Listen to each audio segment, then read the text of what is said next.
What's up, everybody? Welcome to Hoots and Hollers, brought to you by Henceforth Comedy. I'm your host, Tyrone, the Fresh Prince of Welfare, a.k.a. Happy Chillmore, a.k.a. Clark Kent with a dark tan. Man, it is hot out there, man. All this walking and standing is really taking a toll on me, brother. I'm like, Jesus. And look, I haven't seen a roller coaster in 20 years. I can't put my glasses on there. I just go in there and ride it blind and just feel it. Yeah, but I'm glad y'all here laughing, man. I need y'all, man. I just broke up with my girlfriend, right? Well, we've been breaking up for a month. I think I'm allowed to be single again, you know? And it was rough, man. I wish, instead of breaking up, I wish I could have just traded her. You know? Like a ball player, you know? You go online and find another guy that's sick of his woman, and you negotiate, you know? Like, man, I got a starting point broad, great up and down the hardwood, excellent ball handler, just a bad fit for the organization, you know? And it's rough, man. I need love, man, because I'm a Neanderthal single. Like, I ran out of dishwashing liquid, and I washed all my dishes in Axe body wash. Because it's soap. That's man logic. I'm going to use the soap I got at the house. Man, all my dishes smell like swag. Like swag and eggs for breakfast. That's what I had. It was gross. Man, I went to the strip club, and I got kicked out. I didn't know you couldn't get your own change. Thought you could just throw a 20 on stage and grab a 10 and end the business. They don't like that. Look, security beat me up and maced me. I'm like, that's assault and pepper. It's a lot. It's a lot. So I've been working on my moves, though. I'm watching Equalizer, the Denzel Washington movie. Perfect thing for an old guy. How to win a fight in 30 seconds, you know what I mean? And look, I watched all three of them, and I realized Equalizer is just the black version of the movie Taken. But if there was a black version of the movie Taken, it'd be called Took. Like, what happened to Abigail? Well, Abigail was taken. What happened to Tasha? Tasha got took. She gone. Man, but no, it's been rough. I've been trying to find love, man. It's been hard. Like, I was dating this lady from the Philippines. Because I always said if I got me an Asian, I'd give me a dark-skinned Asian, because I'm still for the culture, you know? And when I say dating, me and her went on one date, had sex, and she ghosted me. And I liked her, you know? She was exotic, no speaking of English or nothing, you know? So I'm drunk one day, I see her at the bar, I just go up to her mad, I just run up on her. I'm like, what's up, young hoe? No, that's her name. That's her name. Yeah.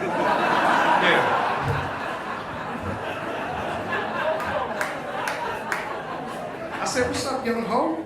I thought we had something special. She said, no, we love you short time. I said, all right. That's what it is. After her, I tried dating a white girl, and I was scared, right? Because I grew up in a pro-black house. So my mother would say stuff like, if she can't use your comb, don't bring her home. Man, as soon as I went bald, I went and got me a white girl. I said, you know what? I am no longer bound by this oath. I am free to explore. And it was cool. We had a good time. We were trading culture. You know, like she took me on a hike. Never been on a hike before. A hike is just a walk in the woods. Did you know that? Man, we walked for an hour. She was like, you ready to head back? I'm like, head back? Did we do the thing? I thought it was going to be s'mores or something, you know? It wasn't. And I gave her culture back. I taught her how to play spades. Yeah, right? Now look, she's good at the game, but she don't like the terminology. So as you know, in spades, if you mess up, it's called to renege. She wouldn't say it. She'd be like, you African American again? I'm like, that's not what it means. That's not what it means. That's not what it means. I quit messing with her though, because my uncle said every time a brother hooks up with a white girl, there's 3 more weeks of winter.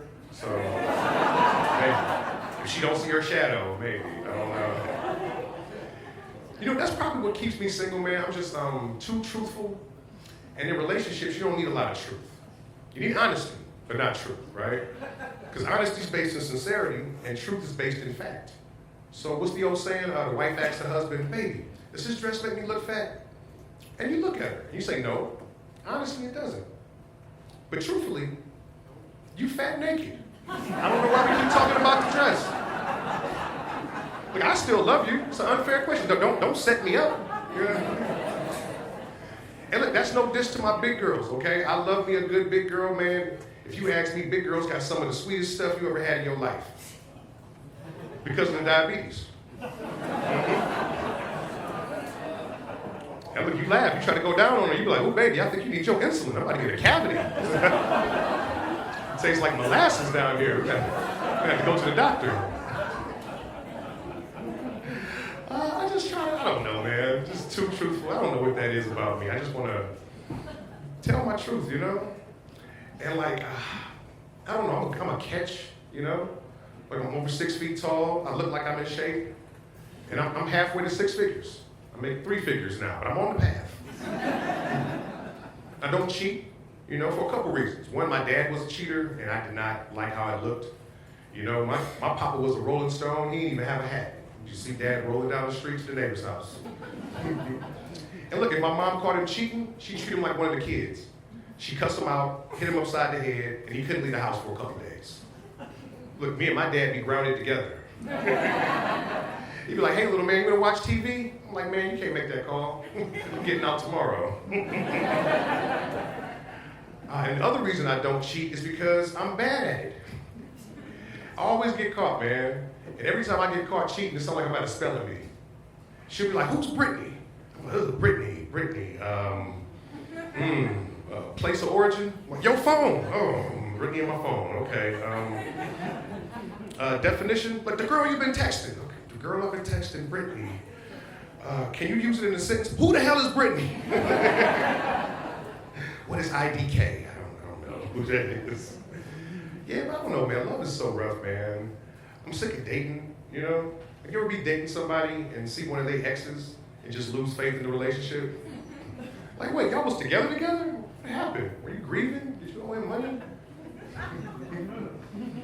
Yeah, it is rough, man. Like, I'm in my 40s, right? And I'm not working this hard to be famous to have sex with women my age. You know? And I'm not saying 40-year-old women aren't beautiful. They are. I love them, you know? But I've been out. These are not dates. These are negotiations.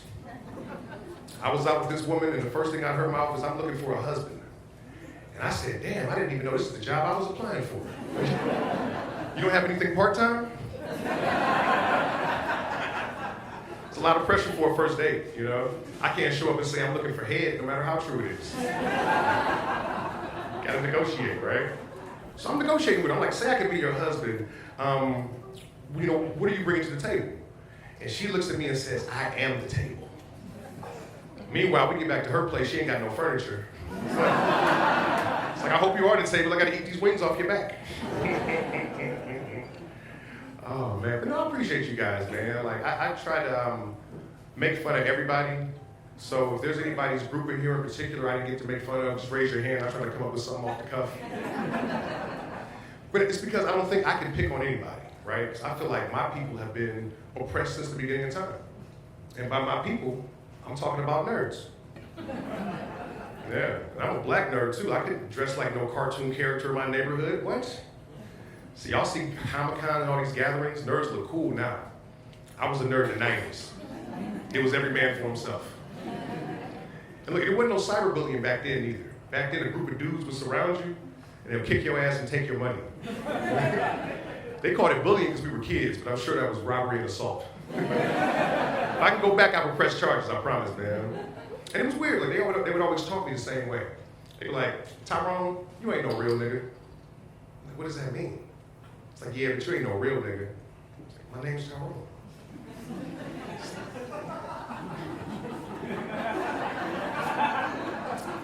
They would be like, but no, you ain't no real nigga. Didn't know what that meant. All I knew is that's the only thing I ever wanted to be. I went home and I got on my knees, I prayed. I said, please God, if you could just make me a real nigga. It's the only thing holding me back, Lord. Just like you turn water into wine, can you turn me? And God is good. He answered my prayer. The next year, my family moved to Charleston, South Carolina. I started going to this all-white Catholic school. And I was a nigga there. Whether I wanted to be or not. Wasn't even up to me anymore. It was wild. Yeah, it's funny now, but the whole school was racist. The teachers were nice. Like, they'll see me and come put their arm around me. Like, you know what, Tyrone? You're one of the good ones. I'm like, get your working class hands off of me. My mom was rich. The kids were not nice. So I was part of this whole little nerd motley crew. So it's me, an Indian kid, a Filipino kid, and this white boy that stuttered. They called him Remix, right? The Filipino kid hated my guts because he was the black kid before I got there. I'm like, nah, Rufio, that shit is over with, baby. I am home. Bangarang your ass over there somewhere. The Indian kid, they called him Flintstone because they said every time he talks, it sounds like yabba dabba doo. Racist. Racist. The guy even got me one time. He came up to me after lunch. He was like, hey, let me get some of your dessert. I said, no. He said, hey, man, why don't you quit acting niggardly? Chopped him in the throat. Found out later that day that niggardly is a real word. It means stingy. He wasn't wrong, but watch your mouth. Watch your mouth. And back in those days, I would get super triggered, and I would just retreat inside myself. And I would go to my happy place. I would fantasize about white slavery.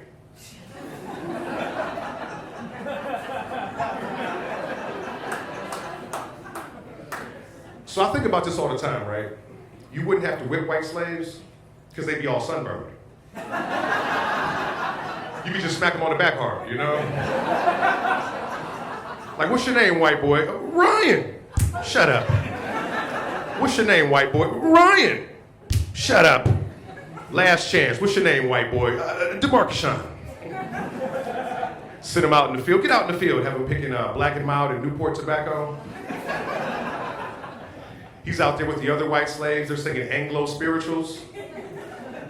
Whoa, we're halfway there. Whoa, living on a prayer. Take my hand, we'll make it, I swear. Whoa, shh, master's coming.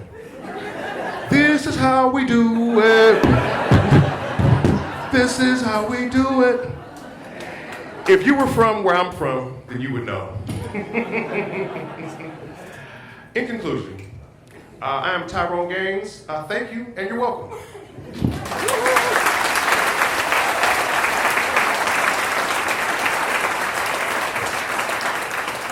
But wait, there's more.